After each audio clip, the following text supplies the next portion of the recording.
Assalamualaikum warahmatullahi wabarakatuh. Kepada yang terhormat Bapak Ibu penguji kinerja UKM PPG B4 tahun 2025. Perkenalkan, nama saya Ahmad Rafiq dengan NIM 1870213254436, merupakan mahasiswa PPG dalam jabatan B4 LPTK Universitas Islam Negeri Sayyid Ali Rahimahullah Tulungagung. Pada hari ini Senin 19 Januari 2026, saya akan melaksanakan praktek video pembelajaran dalam rangka penilaian uji kinerja dengan mata pelajaran sejarah kebudayaan Islam. Materi pokok Khulafaur Rasyidin kelas 7 di MTS Al-Falah Bungatan Situbondo. Selamat menyaksikan.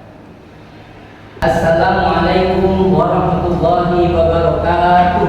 Waalaikumsalam warahmatullahi wabarakatuh. Alhamdulillah wa syukurillah, anak-anakku semuanya, kita panjatkan rasa puja puji syukur kita atas kehadirat Allah Subhanahu wa taala, di mana di pagi hari ini kita semua bisa beraktivitas dan diberi kesehatan untuk belajar bersama. Gimana kabarnya anak-anak?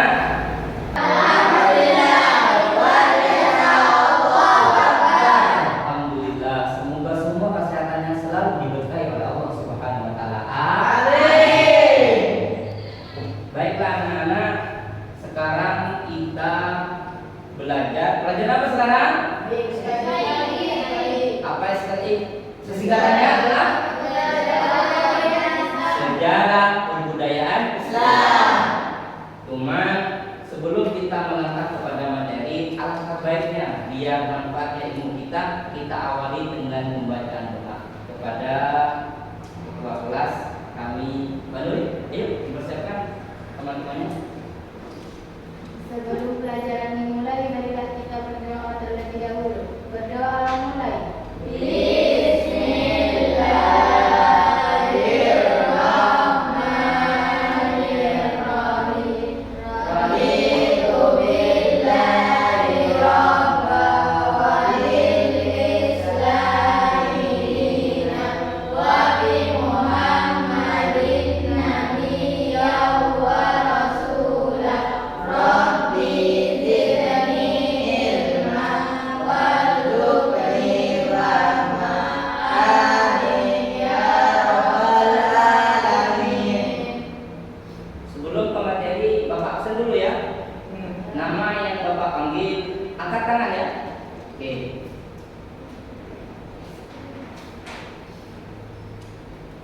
Ahmad Alfan Fatona. Ahmad Alfin Fatona.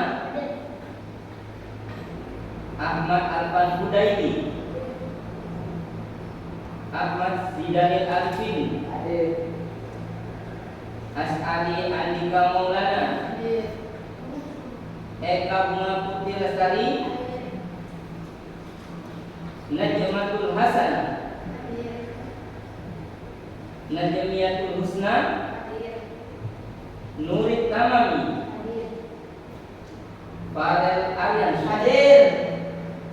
Berarti sekarang masuk semuanya anak ya? Ya. Sebelum kita melanjutkan materi pada pagi hari ini, Bapak ulas materi yang kemarin ya. Masih ingatkah kalian kemarin materi apa yang dipelajari? Ya, dakwah Nabi Muhammad. Kalian tahu berapa tahun Nabi Muhammad berdakwah? Ayo, masih ada yang ingat gak ini? Dakwah Nabi Muhammad itu selama 23 tahun. Di tempat mana saja kan? Itu ada 2 tempat, masih ingat? Yuk, kelompok yang A, mungkin ada tahu? Masih ingat?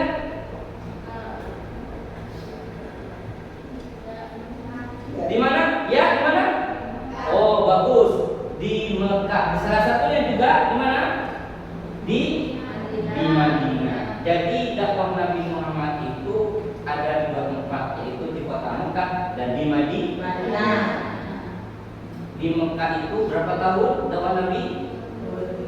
23 tahun. Berarti fokus sama di kota Mekah berarti. Ayo. Berapa? 13 tahun. Sedangkan di Madinah berapa tahun? 10 tahun. Seperti itu ya. Setelah Rasulullah Shallallahu Alaihi Wasallam wafat, kepemimpinan Islam itu diganti oleh Khulafaur Rasyidin. Kalian ada yang tahu nggak siapa saja Khulafaur Rasyidin? Yang pertama adalah Abu Bakar As-Siddiq. Yang kedua, hah? Siapa? Umar bin Khattab. Yang ketiga, yang keempat adalah Ali bin Abi Thalib. Namun sebelum kita mendalami Khulafaur Rasyidin, Bapak kasih tahu tujuan pembelajaran pada hari ini, yaitu tujuan pembelajarannya adalah menganalisis latar belakang munculnya Khulafaur Rasyidin dan proses terpilihnya Abu Bakar As-Siddiq sebagai pelajaran tentang musyawarah. Baiklah anak-anak, agar tujuan pembelajaran hari ini tercapai, marilah kita saksikan video saya tampilkan. Bismillahirrahmanirrahim. Baiklah anak-anak, kita mulai pelajarannya, yaitu tentang prestasi Abu Bakar As-Siddiq. Khalifah Abu Bakar memimpin umat Islam selama 2 tahun. Jadi Abu Bakar ini menjadi khalifah Khulafaur Rasyidin itu hanya 2 tahun. Namun demikian, meskipun masa kepemimpinan Abu Bakar As-Siddiq ini relatif singkat, namun sangat terlihat keberhasilan setiap kebijakannya.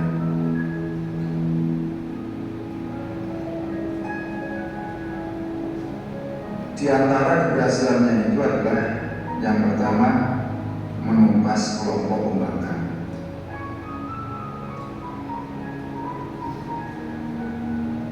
Pada masa itu beberapa suara yang berasal dari Hijaz dan Najd menyatakan murtad atau membangkang kepada khalifah. Dan hal ini adalah pada khalifah yang baru, yaitu Abu Bakar As-Siddiq. Suku-suku tersebut menyatakan bahwa mereka hanya memiliki perjanjian dengan Nabi Muhammad SAW. Oleh karena itu, kewafatan Nabi Muhammad SAW menjadi alasan sehingga perjanjian tersebut tidak berlaku lagi. Ada pula yang menolak membayar zakat. Sebagian golongan yang lain kembali memeluk agama dan tradisi lamanya, yakni menyembah berhala.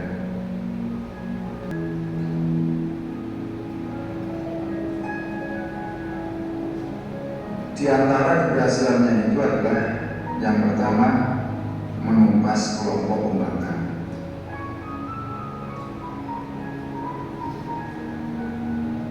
Pada masa itu beberapa suara yang berasal dari Hijaz dan Najd menyatakan murtad atau membangkang kepada khalifah. Dan hal ini adalah pada khalifah yang baru, yaitu Abu Bakar As-Siddiq. Suku-suku tersebut menyatakan bahwa mereka hanya memiliki perjanjian dengan Nabi Muhammad SAW. Oleh karena itu, kewafatan Nabi Muhammad SAW menjadi alasan sehingga perjanjian tersebut tidak berlaku lagi. Ada pula yang menolak membayar zakat. Sebagian golongan yang lain kembali memeluk agama dan tradisi lamanya, yakni menyembah berhala. Khalifah Abu Bakar As-Siddiq ini memandang gerakan itu sangat berbahaya karena hampir di seluruh jazirah Arab muncul gerakan itu. Nah, karena itu menghadapi keadaan yang demikian, Khalifah Abu Bakar As-Siddiq bersikap tegas. Di balik ketegasannya, Khalifah Abu Bakar As-Siddiq tetap berpesan kepada para panglimanya untuk mengatakan mengadakan pendekatan secara persuasif atau secara damai. Sebagian kaum kita ada yang menerima ajakan damai dan kembali tunduk kepada umat Islam. Namun ada juga yang tak mau berdamai dan memilih berperang. Para pembangkang itu dipimpin oleh orang-orang yang menganggap dirinya sebagai nabi, atau bisa dikatakan yang nabi palsu. Karena setelah wafatnya Rasulullah banyak juga orang-orang yang mengaku dirinya sebagai nabi. Di antara orang yang mengaku nabi adalah Musailamah Kadzdzab. Musailamah yang berasal dari Yamamah mendapat dukungan dari Bani Hanifah sehingga ia berhasil mengumpulkan ribuan pengikut. Dari sini perang Yamamah yang melibatkan pasukan Muslim dan pasukan Musailamah pecah. Perang itu akhirnya dimenangkan oleh kaum muslimin yang dipimpin oleh Khalid bin Walid, meski mengakibatkan banyak penghafal Al-Quran yang wafat. Selain Musailamah Al-Kadzdzab, Tulaihah bin Khuwailid Al-Asaji juga menganggap dirinya sebagai nabi. Jadi selain Musailamah Al-Kadzdzab ini juga ada orang lain yang menganggap dirinya sebagai nabi, yaitu yang bernama Tulaihah bin Khuwailid Al-Asaji. Pengikutnya juga berasal dari Bani Asad, Ghatafan, dan Bani Amir. Kemudian Abu Bakar mengirim pasukan yang dipimpin Khalid bin Walid untuk memerangi kelompok ini, sehingga pasukan Muslim berhasil mengalahkan mereka. Prestasi berikutnya adalah kodifikasi Al-Quran atau pembukuan Al-Quran. Kita tahu bahwa dampak dari perang yang berlangsung di era kepemimpinan Abu Bakar, banyak para penghafal Al-Quran yang gugur ketika membela agama Allah. Tentu situasi ini pun diresahkan oleh kaum muslimin yang khawatir bahwa Al-Quran akan lenyap seiring dengan para penghafalnya yang juga semakin berkurang karena banyak yang berguguran di medan perang. Maka atas inisiatif Umar bin Khattab, Abu Bakar diberi saran agar mulai membukukan Al-Quran. Awalnya memang Abu Bakar As-Siddiq tidak setuju dengan saran Umar dengan alasan bahwa Rasulullah SAW tidak pernah membukukan Al-Quran. Akan tetapi atas penjelasan Umar, akhirnya pendirian Abu Bakar dulu. Abu Bakar As-Siddiq kemudian menunjuk Zaid bin Thabit sebagai pemimpin untuk mengumpulkan Al-Quran. Setelah selesai dikumpulkan, mushaf itu kemudian diserahkan kepada sang Khalifah Abu Bakar As-Siddiq. Selanjutnya, setelah Abu Bakar As-Siddiq wafat, mushaf tersebut disimpan oleh putri Umar bin Khattab yang juga merupakan salah satu istri Rasulullah yang bernama Hafsah binti Umar. Prestasi berikutnya adalah perluasan wilayah. Abu Bakar As-Siddiq mulai menyebarkan ajaran Islam ke wilayah yang lebih luas lagi setelah situasi sosial politik masyarakat Islam dirasa stabil. Maka penyebaran dakwah Islam semakin diperluas ke berbagai wilayah. Salah satunya adalah dakwah yang dipimpin oleh Panglima Usama bin Zaid bin Harithah ke Suriah. Khalifah Abu Bakar As-Siddiq ini memandang gerakan itu sangat berbahaya karena hampir di seluruh jazirah Arab muncul gerakan itu. Nah, karena itu menghadapi keadaan yang demikian, Khalifah Abu Bakar As-Siddiq bersikap tegas. Di balik ketegasannya, Khalifah Abu Bakar As-Siddiq tetap berpesan kepada para panglimanya untuk mengadakan pendekatan secara persuasif atau secara damai. Sebagian kaum kita ada yang menerima ajakan damai dan kembali tunduk kepada umat Islam. Namun ada juga yang tak mau berdamai dan memilih berperang. Para pembangkang itu dipimpin oleh orang-orang yang menganggap dirinya sebagai nabi, atau bisa dikatakan yang nabi palsu, karena setelah wafatnya Rasulullah banyak juga orang-orang yang mengaku dirinya sebagai nabi. Di antara orang yang mengaku nabi adalah Musailamah Kadzdzab. Musailamah yang berasal dari Yamamah mendapat dukungan dari Bani Hanifah sehingga ia berhasil mengumpulkan ribuan pengikut. Dari sini perang Yamamah yang melibatkan pasukan Muslim dan pasukan Musailamah pecah. Perang itu akhirnya dimenangkan oleh kaum muslimin yang dipimpin oleh Khalid bin Walid, meski mengakibatkan banyak penghafal Al-Quran yang wafat. Selain Musailamah Al-Kadzdzab, Tulaihah bin Khuwailid Al-Asaji juga menganggap dirinya sebagai nabi. Jadi selain Musailamah Al-Kadzdzab ini juga ada orang lain yang menganggap dirinya sebagai nabi, yaitu yang bernama Tulaihah bin Khuwailid Al-Asaji. Pengikutnya juga berasal dari Bani Asad, Ghatafan, dan Bani Amir. Kemudian Abu Bakar mengirim pasukan yang dipimpin Khalid bin Walid untuk memerangi kelompok ini, sehingga pasukan Muslim berhasil mengalahkan mereka. Prestasi berikutnya adalah kodifikasi Al-Quran atau pembukuan Al-Quran.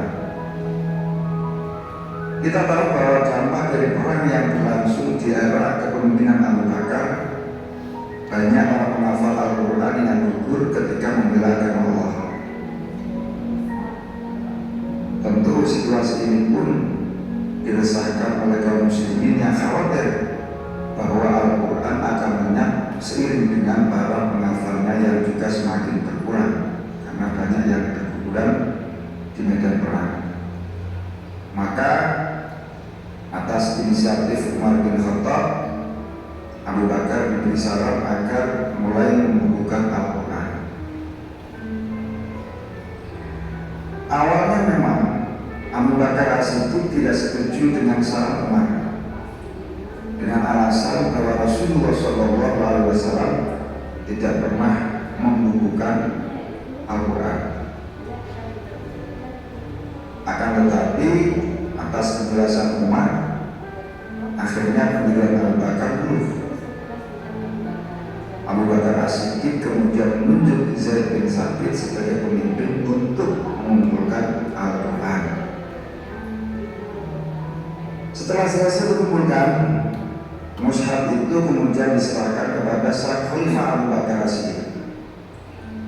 Selanjutnya, setelah Abu Bakar As-Siddiq wafat, mushaf tersebut disimpan oleh putri Umar bin Khattab yang juga merupakan salah satu istri Rasulullah yang bernama Hafsah binti Umar. Prestasi berikutnya adalah perluasan wilayah. Abu Bakar As-Siddiq mulai menyebarkan ajaran Islam ke wilayah yang lebih luas lagi setelah situasi sosial politik masyarakat Islam dirasa stabil. Maka penyebaran dakwah Islam semakin diperluas ke berbagai wilayah. Salah satunya adalah dakwah yang dipimpin oleh Panglima Usamah bin Zaid bin Harithah ke Suriah. Jadi inilah sekilas biografi Khalifah Abu Bakar As-Siddiq. Selanjutnya Bapak akan tampilkan juga tentang masalah biografis Khalifah Umar bin Khattab. Setelah kalian menonton dua video barusan, jadi sebentar lagi kalian Bapak kasih tugas ya. Namun sebelum kita lanjut ke tugas, yuk kita tes listening dulu yuk. 1, 2, 3, yuk bersama.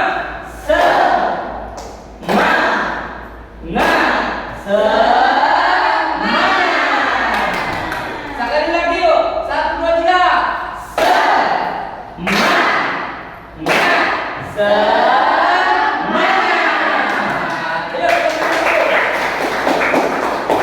Kalian adalah sebentar lagi kalian akan mengulas biografi dua ulama Rasyidin, yaitu Sayyidina Abu Bakar dan juga Sayyidina Umar, dan juga tantangan ketika mereka berdakwah. Apa saja tantangannya ya?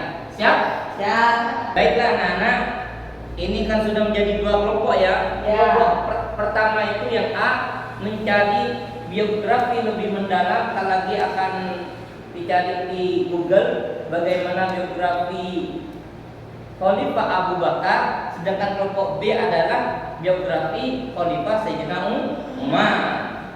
Nanti hasil dari tugas kalian akan dipresentasikan di depan antar dua kelompok ini. Gimana? Siap? Siap. Setelah itu baru ditulis di kertas. Setelah itu baru dijelaskan di depan presentasikan. Ya, dicari dulu.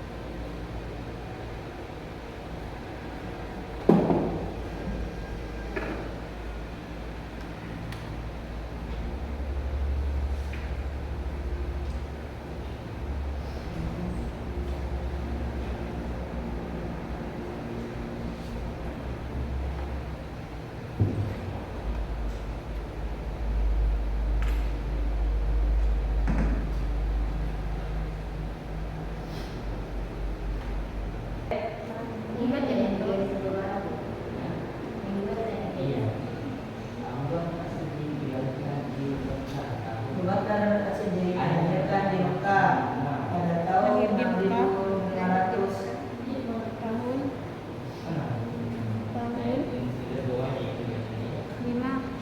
Itu di bawah, penting-penting.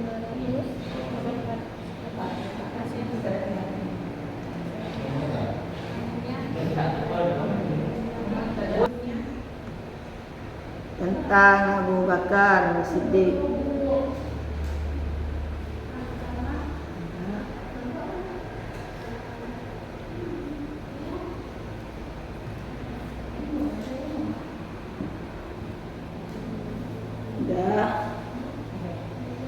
Beliau yang dijuluki sebagai As-Siddiq, yang paling percayai Nabi.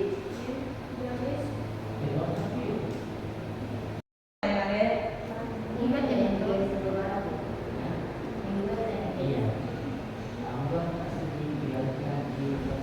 Abu Bakar As-Siddiq dilahirkan di Mekah pada tahun 6500.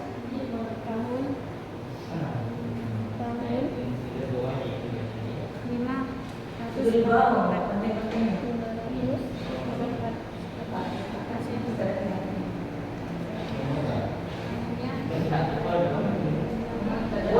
Pak, udah Pak. Oh sudah, kelompok satunya juga? Ya.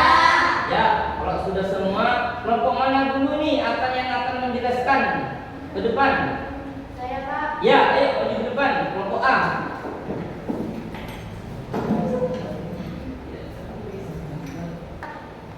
Assalamualaikum warahmatullahi wabarakatuh. Waalaikumsalam warahmatullahi wabarakatuh.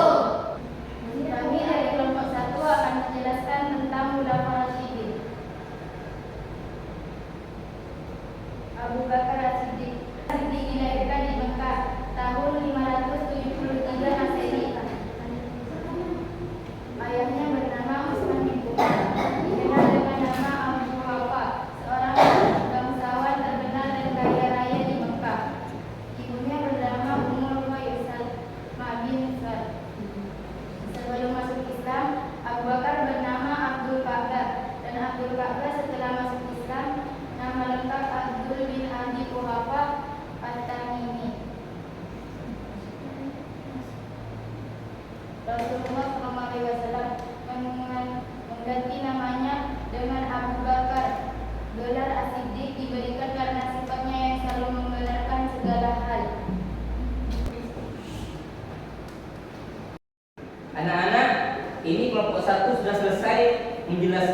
biografi tentang Abu Bakar As-Siddiq. Mungkin dari kelompok 2 ada pertanyaan nggak tentang presentasinya? Ada. Ya, coba dibaca. Tolong dijelaskan kembali kenapa Abu Bakar diberi gelar As-Siddiq. Ya, coba dijelaskan kembali kelompok 1. Gelar As-Siddiq diberikan karena sifatnya yang selalu membenarkan segala hal yang datang dari Nabi Muhammad. Ya, disitulah jawabannya. Gimana? Sudah memuaskan jawabannya? Ya. Baik, terima kasih kelompok 1 yang sudah menjelaskan biografi Khulafaur Rasyidin yang pertama, yaitu Sayyidina Abu Bakar As-Siddiq. Coba tepuk tangannya dulu untuk kelompok 1. Ya, terima kasih. Kembali kepada tempat duduknya, akan diganti oleh kelompok B. Kelompok 2 yang akan menjelaskan tentang masalah biografi Umar bin Khattab. Yuk, maju. Assalamualaikum warahmatullahi wabarakatuh. Waalaikumsalam warahmatullahi wabarakatuh.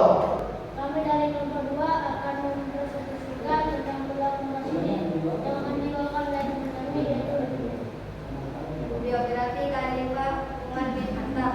Umar bin Khattab lahir tahun 580 Masehi. Ayahnya bernama Khattab bin Nufail al-Shim al-Quraisy dan ibunya Hantamah binti Hashim.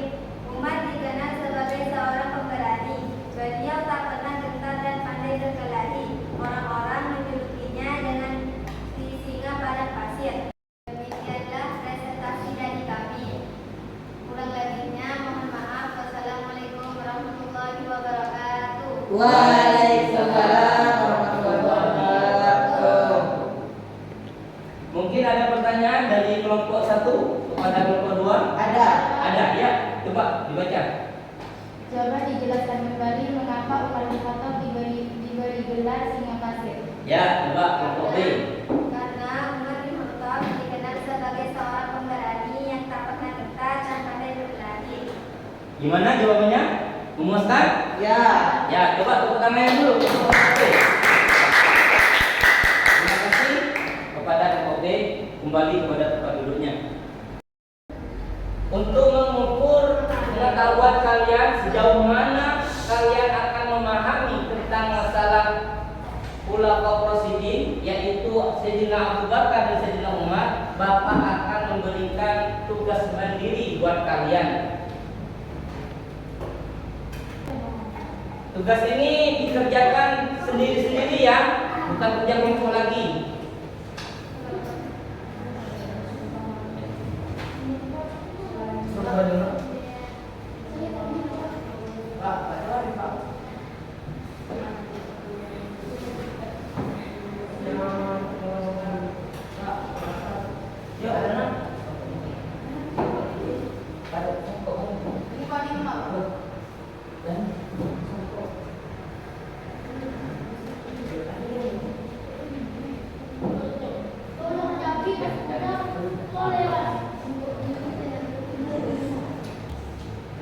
Gimana, sudah selesai semua?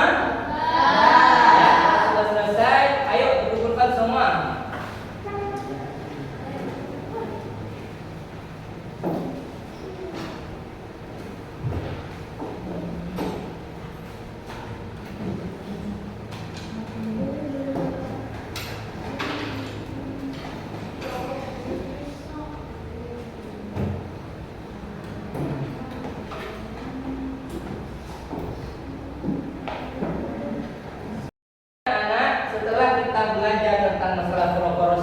Yaitu Khalifah Sayyidina Abu Bakar dan Sayyidina Umar, untuk menindaklanjuti job biografi mereka, kalian mencari-cari atau memperluas tentang masalah prestasi Sayyidina Abu Bakar dan Sayyidina Umar di rumah ya. Siap?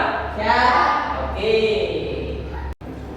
Mudah-mudahan apa yang kita pelajari pada pagi hari ini menjadi ilmu yang barokah. Amin ya rabbal alamin. Sebelum kita tutup, marilah kita tutup dengan pembacaan doa kepada ketua kelas. Kami persilakan. Sebelum pelajaran diakhiri, marilah kita berdoa